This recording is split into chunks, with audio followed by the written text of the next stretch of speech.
Hey, what up? I'm Alex, CEO and founder of MarsBased. And this episode we'll be talking to Ana Cidre, Senior Developer Advocate Engineer at auth0, which is an American company providing authentication services and products.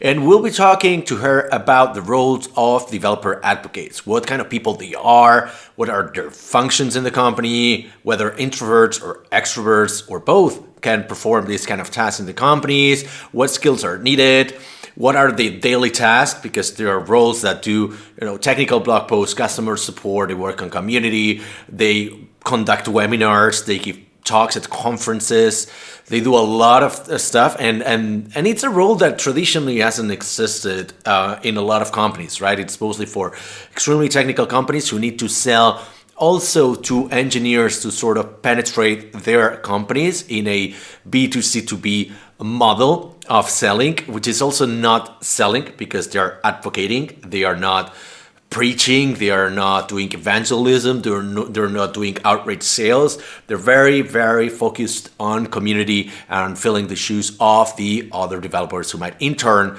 start using their products and services, right?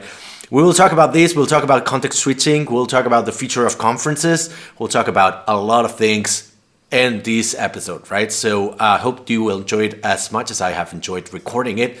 And here's our episode with Ana Cidre. There you go. Hello, Ana. How are you doing? Welcome to the show. Welcome to Live on Mars. Hi, thank you so much. I'm really excited to be here today. Ana Cidre, your Senior Developer Advocate Engineer, longest title ever at auth0, an American company, if I'm not mistaken.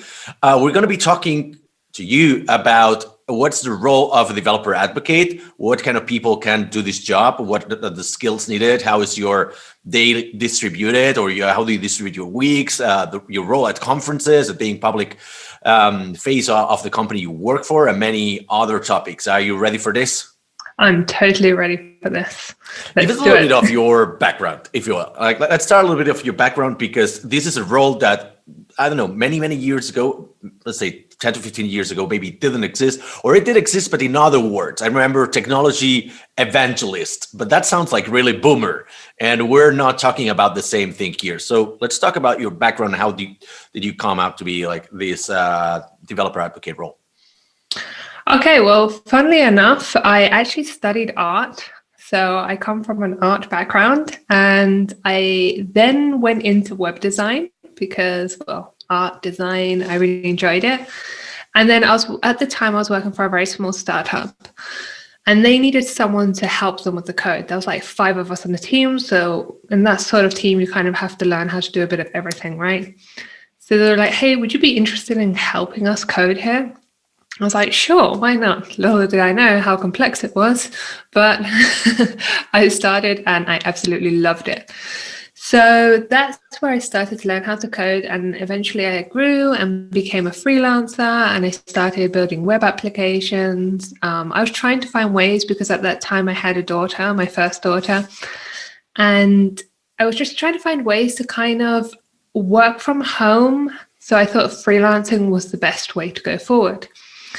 And I did that for a few years. And then I also started giving talks because I found a very welcoming community, which was the Angular community. And at that time, sorry? What year was that? Now you're putting my memory to test. So I think I started giving talks about 3 years ago now. Okay. I'm not sure if it's 3 or 4 years ago. My memory is awful. But it was around that time. And the first talk I ever gave was with a very good friend of mine, Sherry List. We decided to pair up and give a talk because people were encouraging us to give talks. And we decided, like, hey, we're going to do this. Let's do it together and tackle it together. And that whole year, we basically gave talks together, and we started growing. And she now works at Microsoft, and I now work at auth0. And yeah, so I really enjoyed giving talks, and I enjoyed working a lot with the community, and that's how I ended up becoming a developer advocate that I am today. I wanted to, because you passed on this very briefly, but what was the thing that interested you in code coming from an arts perspective, right? Because that I think that in order to understand code, you need to have the brain shaped in a different way, or at least not to understand it, but to enjoy it, right? And you seem to enjoy it from the get-go. What was it in the code that you said, man, I like this. Not only I understand it, but I want to work on this. What was it? Yeah, so it's funny because people say that they're very, very different, art and coding, but I don't see it so different because when you paint, you have a white canvas, right? And when you start building a web application, you also kind of have a white canvas that you have to paint, but with code. And that's what I really enjoy, just seeing like my ideas come onto screen and like being able to design them and create them how I wanted and to make them work how I wanted. I found that so rewarding, and that's, I guess, what made me really fall in love with coding, just being able to see an end result, but also being able to manipulate it how I wanted to. Let's talk about the definition of the role, right? A developer advocate. What is, in your words, a developer advocate? How would you describe it? Well, there are many types of developer advocates. Like if you look at just my team, where we're 6 people, we all do very different things. But at the end of the day, what we all do that's the same is we serve developers. So we go out there and speak about all different technologies. Sometimes it's related to the product or the service at the company we're working at, but sometimes it's not. And what we want to achieve is to be able to get developers to tell us how we can make their lives easier. So, for example, with auth0, we are always looking for feedback so that we can make it a better product.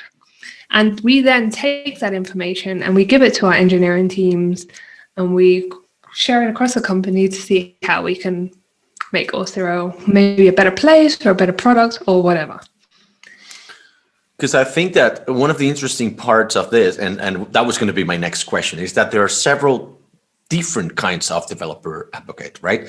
I assume that it's also related to the kind of person you are. If you're more introvert, maybe you're more like working on the, I don't know, maybe social media kind of things, or just giving or writing blog posts or working on the product. Whereas if you're more extrovert, you might be the one talking at conferences. Is it that related, or how do you say it? Like what's the distribution like in your company, at least? What kind of different developer advocates you've got? Well, in our company, we actually have a content team and a developer advocacy team. The content team is the one that takes care of all of our blog posts and, well, everything written, basically, which I personally really appreciate because I'm not a big writer myself. So, but definitely on our team, we're mainly speakers. But because of the pandemic, we've also seen how we go to different sectors, right? Like we have James on our team who is the YouTube specialist. He's like good at everything YouTube. Tyler, he's just amazing at just pulling events together, pulling up code and just making things happen quickly. And Ben is, he keeps talking at events. He's also come up with like some challenges that we can do online.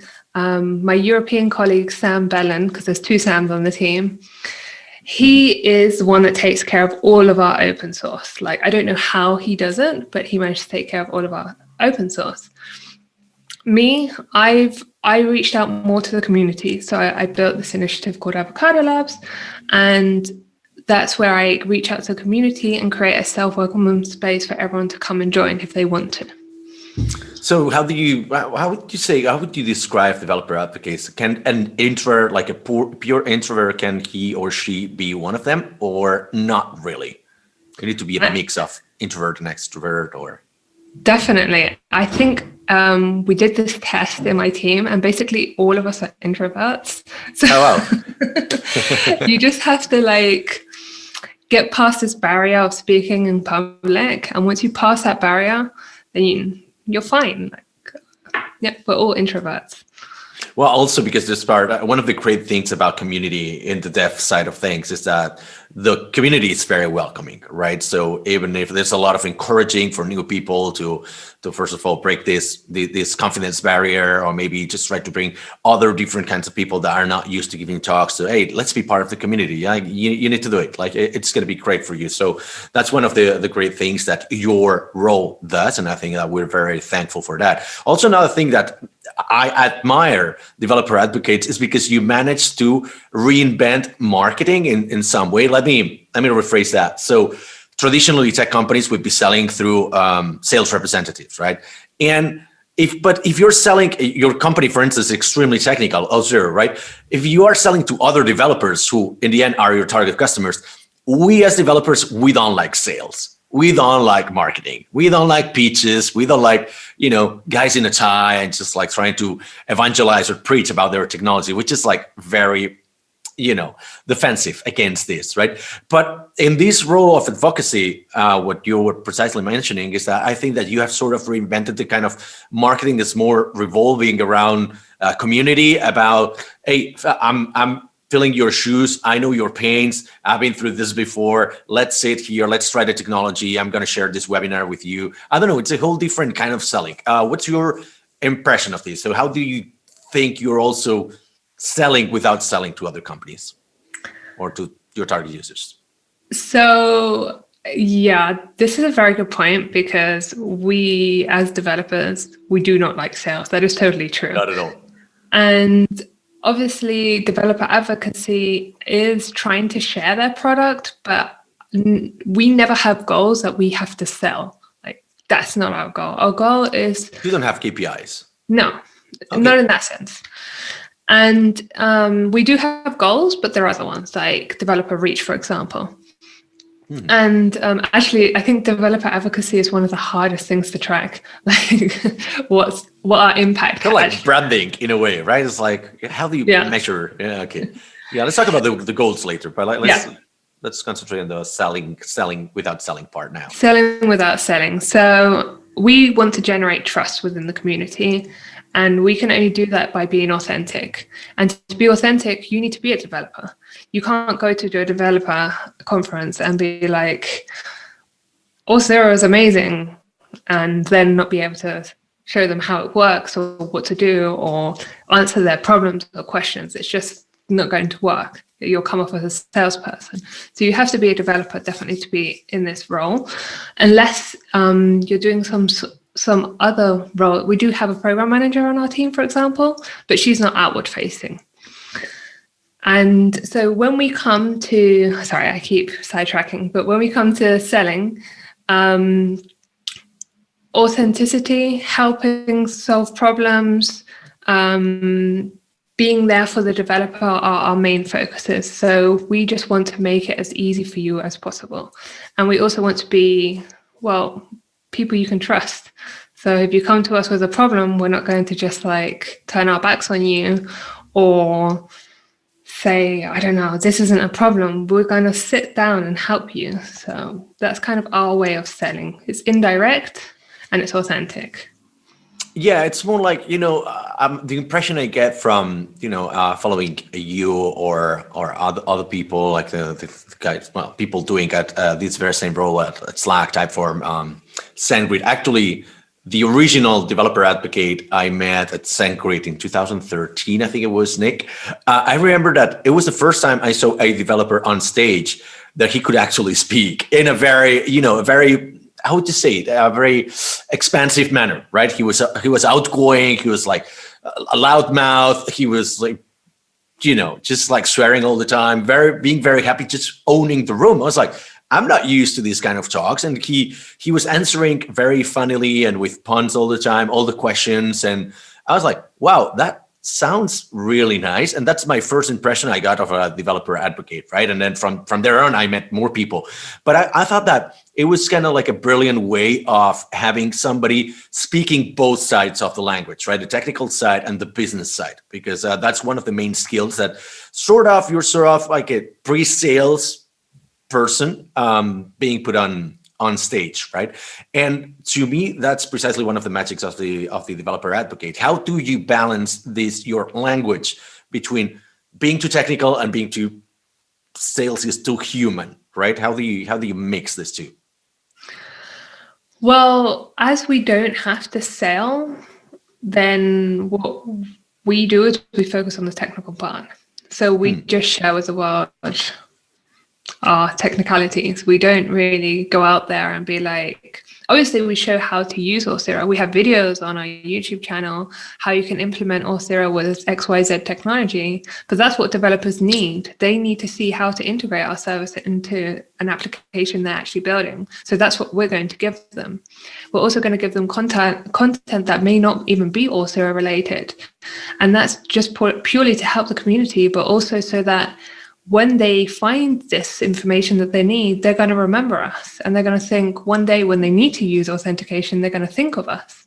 So it's never really selling. It's more, hey, we're here if you need us, and when you want to use authentication, maybe you can think of us. So in a way, it seems to be like a developer advocate is doing, I mean, you need a lot of skills because you need to write, you need to speak publicly, you have to conduct webinars, you think to be technically proficient and understand the code and be able to code yourself. You're in a way doing customer support as well. You're working on product. And if it was not enough, we're also working on community, right? So let's break this down a little bit. What skills do you think are needed for this role? Because maybe not all of them are needed, the ones I mentioned, but like, what are the minimum essential skills? I would say technical skills, speaking skills, but that's also something you can learn. Okay. You can get better at speaking, you can get training. We have had training within our team. Writing skills is also something you can learn. And like I said, in our team specifically, we're not a bunch of writers because we have the content team. So it depends on the company. And it depends on the role. And you have to be also good at spreadsheets and Google Docs. How come? Which is something I did not expect. How come? I didn't expect it either. So what are you doing on spreadsheets? What aren't I doing on spreadsheets? All right. Is it somehow related to no code or something? Or it's just like purely you need to manage your data and you've got your dashboard and... Yeah, we have to manage data. We have our ambassadors that we take care of too. They have to be shown somewhere. And whenever you create a new project or idea, you have to document it. So that's why I say Google Docs. This is the part of management, right? Yes. And no, that's very interesting. And one of the things I learned about recently is that, some of these companies, because usually developer advocates are in very technical companies, that they have a strong presence in the community because they need to be integrated here and there. I mean, they might have their sales team, like in the case of Typeform or Slack, right? But they're also selling to developers because developers are developing the plugins, the integrations. They might do later side projects, open source, whatnot, and they're also growing their customer base, right, in a very indirect way. And one of the funny things is like a lot of them, or if not all of them, are getting into no code now, right? Because it seems to be all the buzz right now. I don't know if that really affects auth0, but I don't know if that's something that you have to learn recently. And what's your opinion about no code? We are getting into extensibility, which is actually no code. So our team currently isn't touching that topic too much at the moment, but we do have auth0 actions, which is based on low code, but you can also code them if you want to. So it's kind of whatever you want. Okay, let's circle back because I forgot to ask something. What's the distribution of your tasks, like every day or week? How do you distribute among this many areas of being a developer advocate? Well, it's very challenging. So I personally have a lot of different things that I'm working on right now. And I was just in quarantine for 2 weeks because of my son had a case in his class. So I've been trying to manage work, but obviously my workload has become increased. So I've now got a productivity planner and I can I need to kind of find ways to organize myself because I'm going to talk about me. I'm working on Avocado Labs, which is this initiative I told you about. But I also have to create videos for conferences, create talks for conferences, sponsorships. I'm onboarding some auth0 ambassadors at the moment, and I'm going to be helping with the new devrel newsletter that we launched a few months ago. And yeah, so every day what I do on Mondays is I sit down and I look at what I need to do for the week. And I try to organize myself as good as possible. So today, before coming onto this podcast, I was creating a talk for an event that we're hosting in Spain in a few weeks. I'm not going to give any more information because I don't want to spoil anything. But that's going to happen. So I was creating a talk and now I have a podcast. Later on, I'm going to be working on creating a video for a sponsorship. And then I'm going to be having some meetings because we also have meetings. But that's just Monday. Do you have like themed days, or are all days like the same and you don't separate by concerns? Let's say Monday is more like whatever content, and Tuesday is sales, or video, or Wednesday is just talks. You don't distribute your agenda like that? No, I just look at the big picture. So what's going on in February, and then I divide it into weeks and what needs to be done. And no day is the same for me. So it never gets boring. I never have what we do have is on Fridays, we're not allowed to have meetings, which I really, really love because those are the days that I'm super productive. And I try to dedicate those days to coding because that way I don't get interrupted and doing demos and stuff. But how about context switching? Because it appears to me that maybe the ultimate mind killer here would be context switching if you're doing too many things, and they are related somehow, but they require very different mindsets, right? It's not the same editing video as coding and then talking to people or hosting an online event, right? So how do you go about the context switching? Because for me, that's one of the worst parts about my job. I love it actually because I love to have a challenge, and I also don't like to get bored. And I think in developer advocacy, you can never get bored because there's so many different things that are happening. Before the pandemic, it was a bit more simple because we would go to conferences, talk, prepare the talks, take care of ambassadors and stuff. But it wasn't all this video editing, creating videos, online events, and so forth. So I personally enjoy the content switching because I like to do different things, and I might create a to-do list for the day, but then if there's something that I really don't want to do, then I might switch it for the next day and do something else that's completely different. So you've got very, very different things, but what are the things that you dread the most? Don't worry, your bosses will not be listening to this. There's always something you don't like doing. Of course. And I think my weakness is reporting. I do it, but I do not enjoy it. Who does? No. What's your most favorite part of your job? Like one single thing.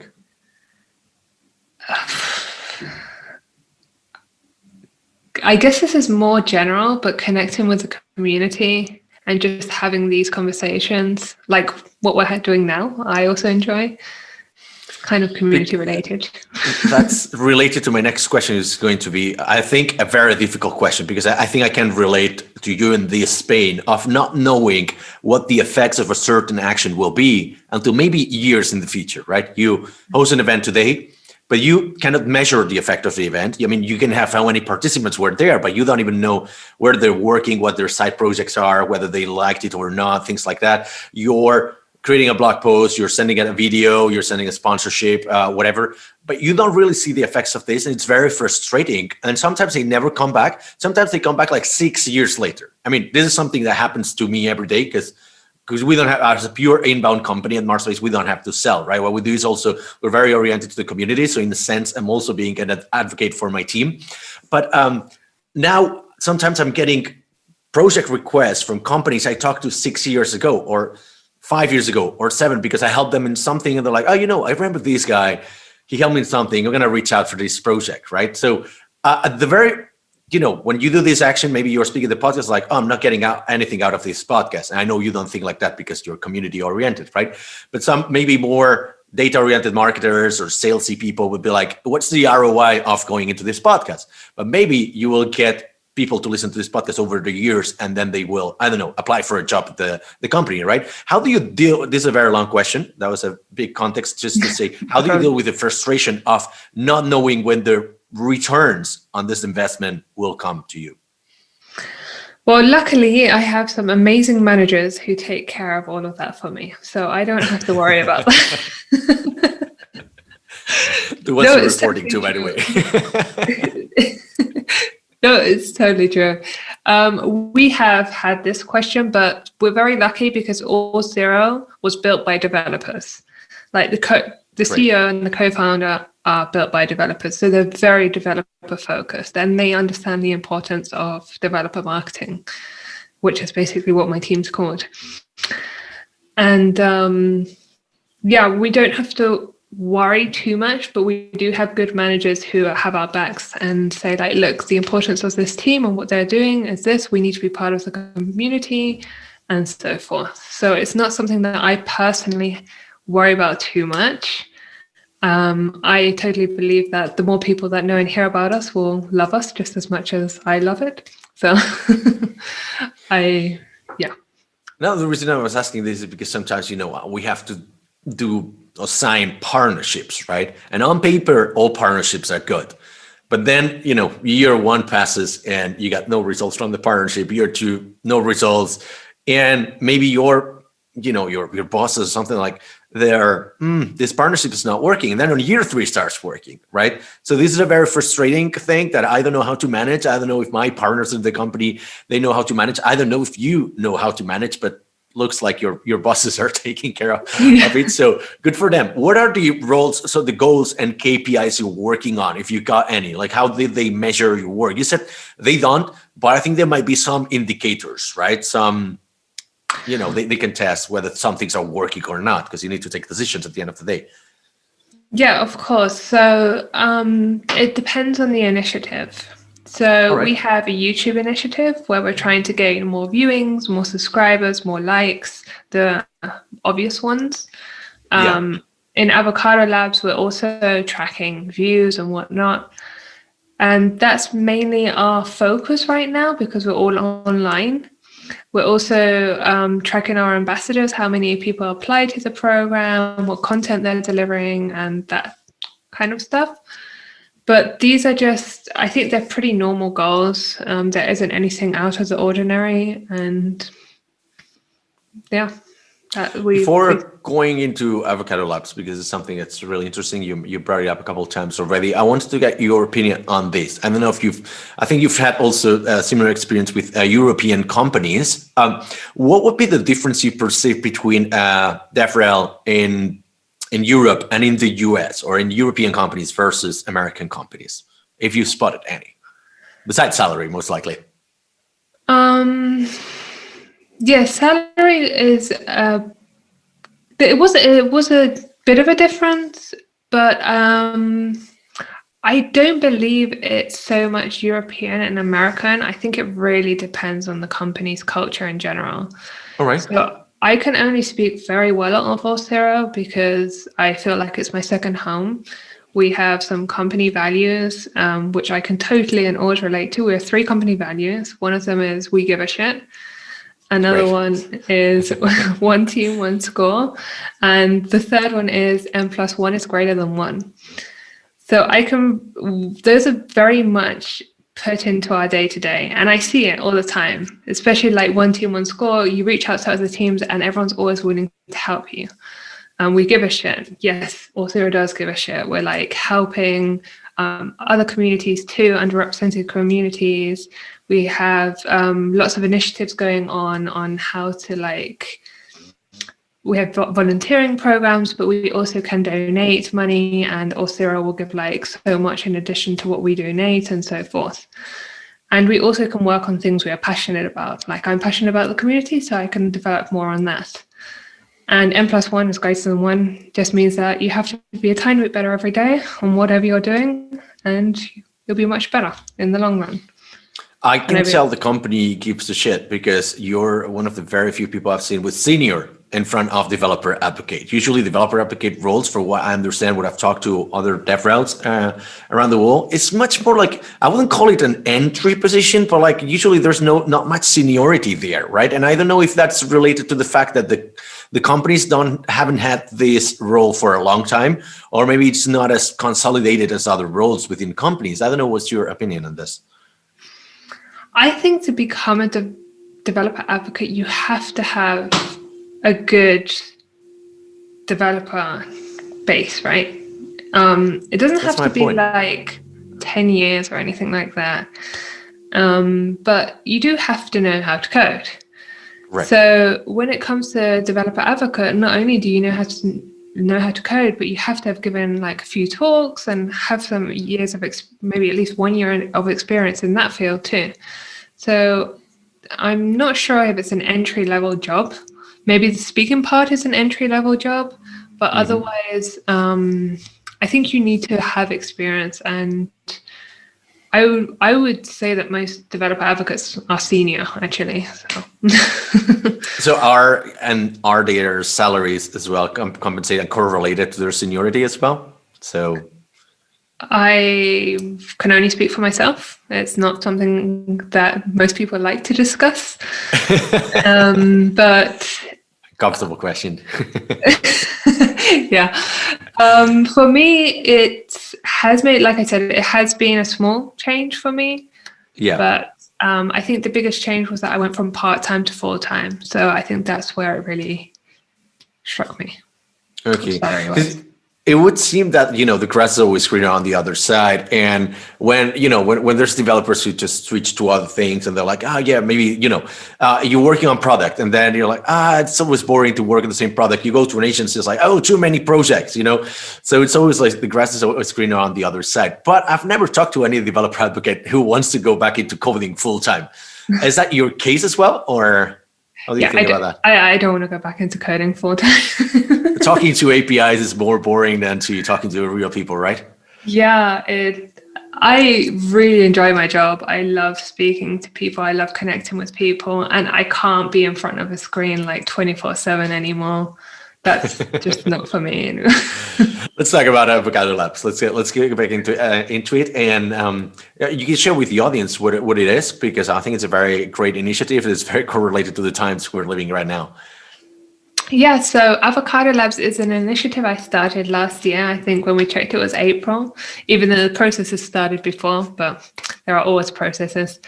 Yeah. So Avocado Labs is an initiative that I initially started because I wanted to get content around the world to everybody, like from the comfort of their homes, because it's not always easy to go to conferences and meetups, whether that be due to the pandemic now.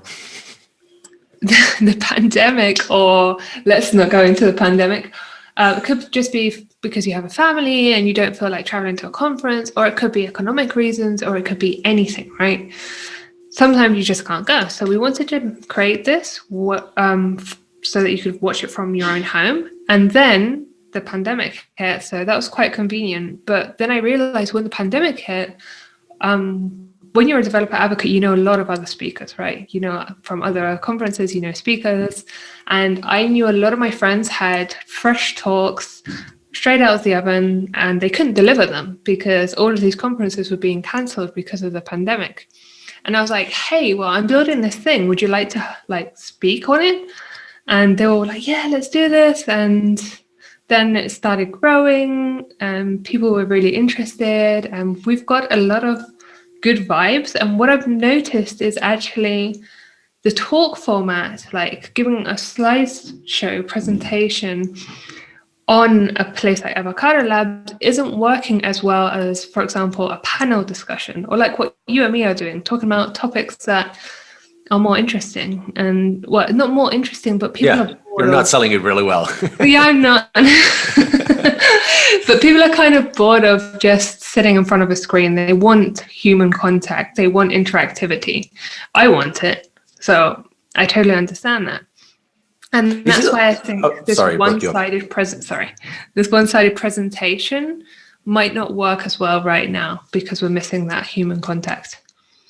So you notice there's been a drop in visits and this kind of sort of, I don't know, workshops or tutorials content? Yes, more if it's workshop, people will come because it's something they can join in. Well, there's interactivity, right? Yeah. But when it's something like just giving a talk, they have to be, I don't know, I don't go to any online conferences right now. I personally don't do it because I'm just like, burnt out from being online the whole time. Yeah. But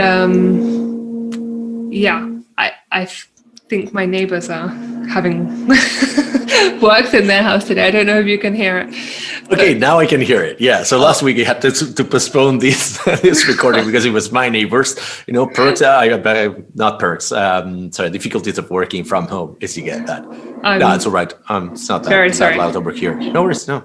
No. And the thing I wanted to say is it seems like the sort of content you're posting in Avocado Hubs, it could be perceived as a sort of a asynchronous conference, right? In which you just go onto the website and you browse for whatever you're interested in, click in, consume the content, right? But I agree. If you're spending the whole day at home in front of the computer, the last thing you want to do is to watch another talk. That is not interactive, right? The main appeal of things like, Zoom events or online conferences might be that you get the chance to speak to the speaker, or there's the networking part. However diluted is that compared to the real thing, which is, I don't know when it's coming back, and we're going to be talking about that. But at least there's some sort of interactivity. And if you're working in community, that's really important, right? So my next question is, when do you think we're going to go back to that? And when do you think real life events are coming back? So I personally don't think we're going to be able to do any live events until the end of the year. And at the end of the year, I think it will only be on a national basis. So okay. I think we'll be able to go to local meetups, and also we have to give conference organizers time to actually organize the conferences, and they're not going to start doing so until we've actually reached that point. So I don't think international travel is going to start again until the beginning of next year. I hope I'm totally wrong, because I hope you really want to try. That hurt me. I hope I'm being very pessimistic right now, but the way things are going, I think beginning of next year we can start thinking about conferences. Because up until the pandemic, how many conferences would you speak in a year? So, sorry, can you say that again? How many conferences would you speak in a year before the pandemic? I was doing about 1 or 2 a month, so 12. And they were international as well. Yeah, so I am devrel in EMEA, so that's where I'm meant to focus on, mainly Europe. EMEA, for those of you who don't know, is Europe, Middle East, and Africa. Mm-hmm. I would occasionally go to a conference in the US or something like that, but yeah, it would mainly be. Because the part of the events is really, it hurts me a lot, because we organize also a conference at MarsBased. We organize Startup Brain Tech every year in Barcelona. We had to postpone it last year and until this year, and we've canceled it, because you're right. It's not like you can organize one event or a conference in just 1 week. It takes months. At least for us, it takes 6 months before the conference. We need to have at least 80% of the speakers and the sponsors line up. Otherwise, the conference doesn't happen, right? Because it's a conference of a whole day. We've got 20, 25 speakers, 1 day and a half. Actually, this year we were planning to do 2 days. And, it's a lot of budgets, a lot of, travel and the venue and the providers and everything. So it's not like, oh yeah, in June we'll be all vaccinated. Let's have a conference in July. No, that's never going to happen. Also, what might happen, and I don't know your opinion on this, and I want to hear your opinion also from the sponsoring side, right? Is that I think companies will not be very eager to sponsor conferences, or at least to take very big commitments, just in case something else happens, right? What do you think, from the sponsoring side now? Let's say, because I'm getting this feeling from our current sponsors, and we're working with AWS. We're working for a couple of companies here in Barcelona, also technical companies, and they're like, yeah, but let's make the contract shorter this time, right? Maybe they don't want to commit that much just because there's a lot of uncertainty going on. What do you think will happen in this regard? It's hard to say. So what we are doing right now is only sponsoring online events, and we also follow up on the regulations in the countries. So if you do plan to host an in-person event, we will reach out to our legal team to make sure that that is actually legal. Yeah. And then on the other hand, I think as long as you have a good cancellation policy in place, companies will sponsor. That's one thing we ask about too. If you're planning on hosting an in-person event by the end of the year, what's the cancellation policy in case this doesn't happen? Yeah, because I mean, that's something that perhaps you didn't have to have before the pandemic, or you never know. Until it happens for the first time, then it gets really painful. Just completely unrelated, but one friend of mine just learned the hard way that he needed a clause in his investments of what happens if the founder dies. He never thought we would need this until the founder of one of his invested portfolio companies died. I was like, now I think I need it in every contract, right? It sounds very dark, but I don't know. It's kind of like you never think it's going to happen, and then it happens, right? Yeah. In a sense, are you getting like what are the results of online events? Because you said that you don't enjoy them that much, and I think we're on the same page here. At the same time, your company is sponsoring online events because maybe there's got there's a marketing budget that you need to spend, and you need to continue investing in community. Maybe that's the only way right now, right? What are your thoughts on this, and what are the returns you're seeing? So I was at a sponsored booth for 48 hours. Obviously not 48 hours straight. It was 2 days with sleeps. Yeah. That was offline or online? Online. Online. Sponsor booth, a virtual sponsor booth. Oh, wow. And it was the most horrible experience ever because we literally had like 4 people on 2 days.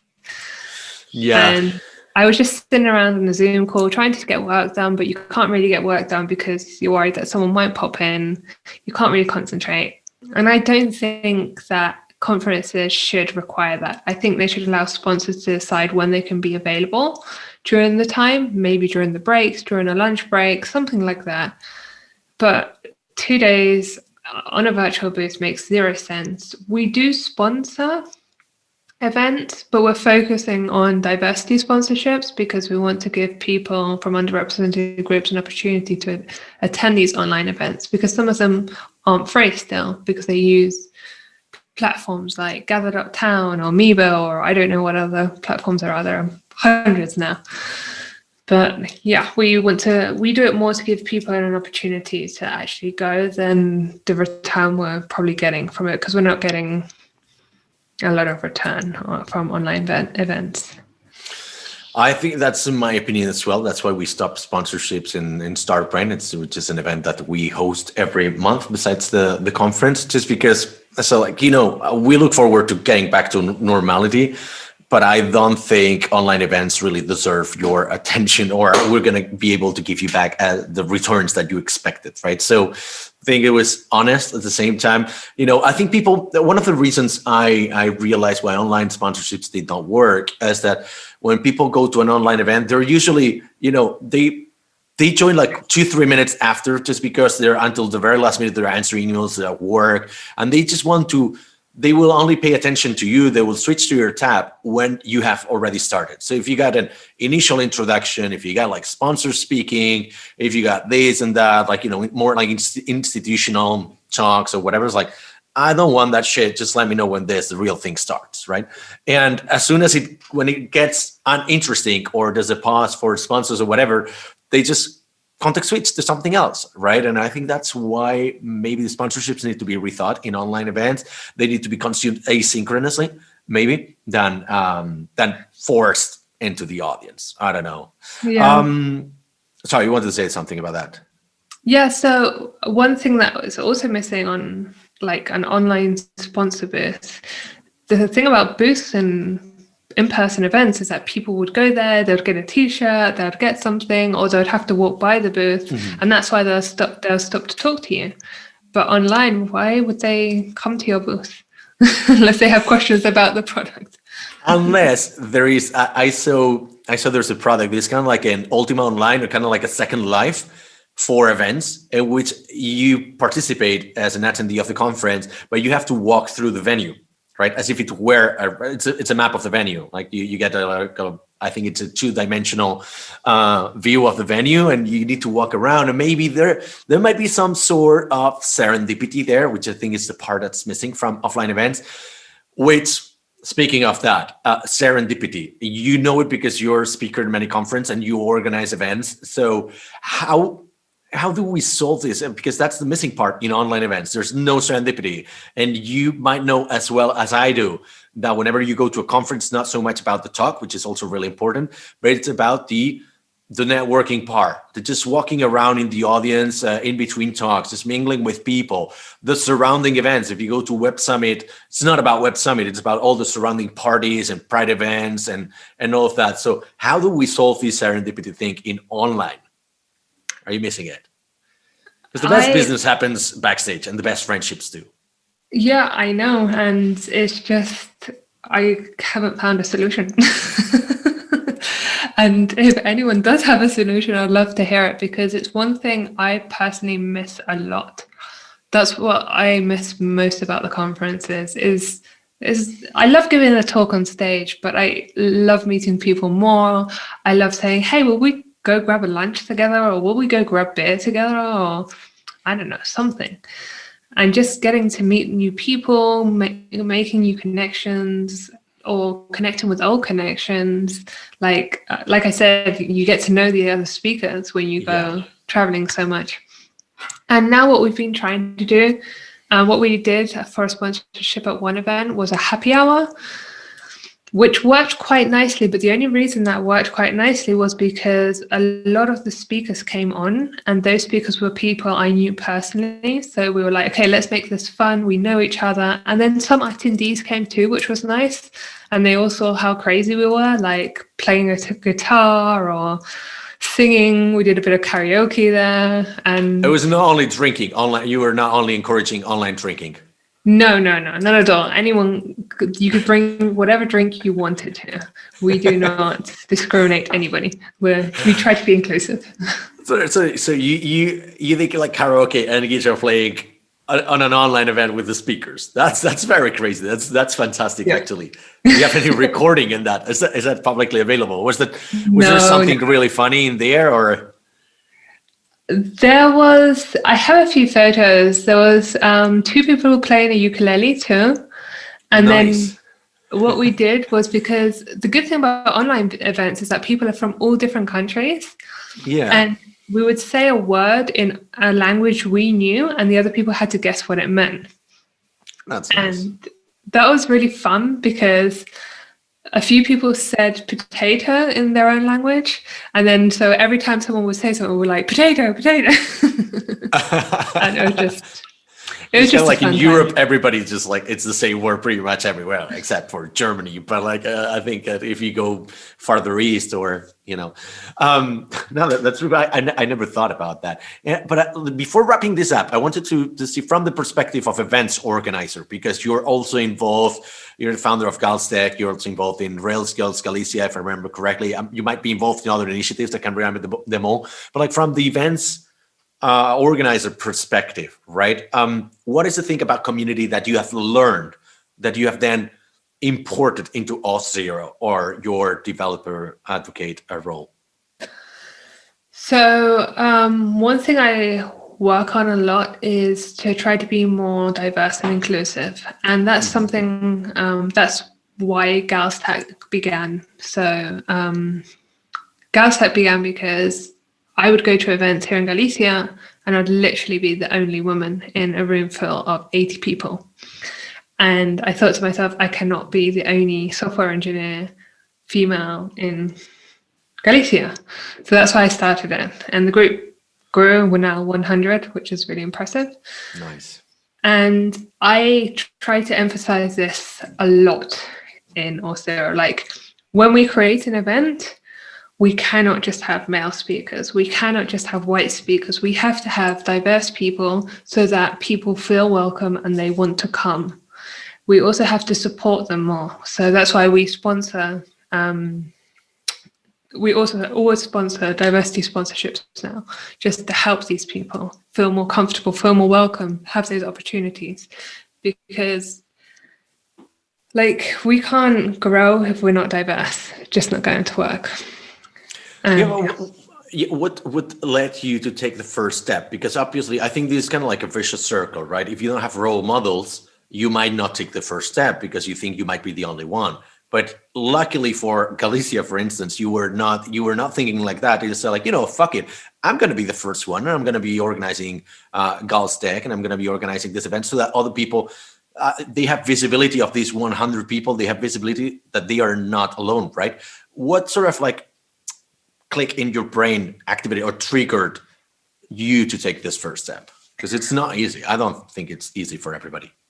Well, I was already at that time organizing GDG Beagle. Mm-hmm. So I already had experience from that. But that's when I saw that women weren't just showing up. Not even good developers groups, right? So I was like, okay, I have to do something about it. And I don't know, I just kind of said to myself, like, this can't be. Like, it's such an amazing community and such an amazing world. Like, there's so many opportunities. So I really don't know what triggered it. I guess the fact that event really annoyed me because we got so many sign-ups. We got like 80 people signing up and I was the only woman there. I was like, oh. I mean, sometimes it just takes to have like a really bad experience somewhere and to identify the pain points of your previous company. Perhaps when you create your new venture, it's focused solely on solving that, right? And it seems that you saw this pain point, you wanted to solve this problematic, and that's why your events have been successful and why you're being successful, what you do at auth0. Before we wrap this up, last question. Everybody gets a signature question of Life on Mars, which is we're trying to democratize fuck-ups, right? Especially tech fuck-ups. So what's the most expensive tech fuck-ups have you ever done? That's a very good question. It needs to be yours, by the way, because everybody says like, oh yeah, a friend did that. It's like, no, it needs to be yours. Has to be. If you can quantify it, that's better.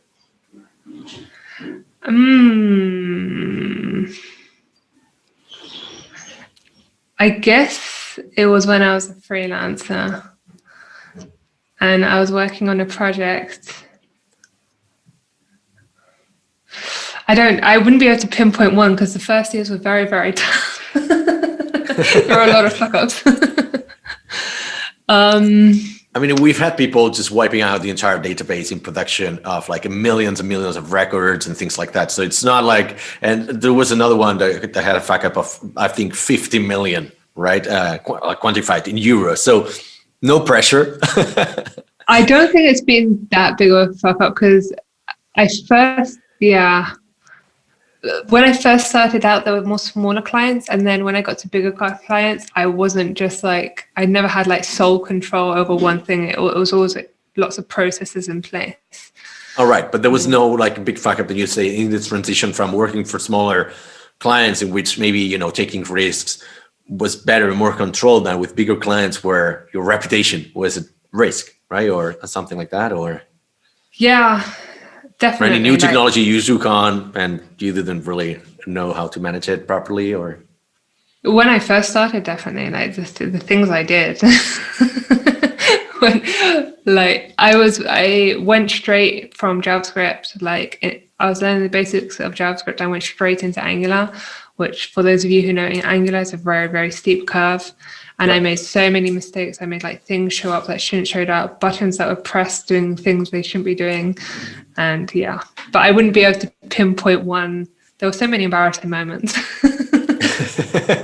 I tried to delete that time, You shouldn't, because that's how we learn. We learn by practice. We learn through mistakes. So that's why we bring up this question. It's like everybody fucked up, and we've talked to famous CTOs. Even they're like, "Oh yeah, that one time we set the servers on fire." I was like, "What do you mean on fire? Like metaphorically?" Like, "Oh no, literally, we burned the servers down just by sheer accident." I was like, "What?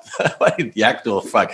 So sometimes the higher you go, the bigger fuck ups you make. Anyways, definitely. Anna, one last minute before we wrap this up. It's for you. Let our audience know what you're up to. What is auth0 or Avocado Labs up to? What can we expect from you in the next months, and how can we help you? So Avocado Labs is going to be getting a rebrand. I'm not going to give any more spoilers, but I really encourage you to go and follow us because we are going to be doing some amazing stuff on there, and it's going to be paced at your own time. That's all I'm going to say. Follow us on Avocado Labs. The devrel team's behind it. We're a bunch of fun people there, and reach out to me if you want to on Twitter too. I'm always available. All right. Thank you very much, Anna. Thank you for having me.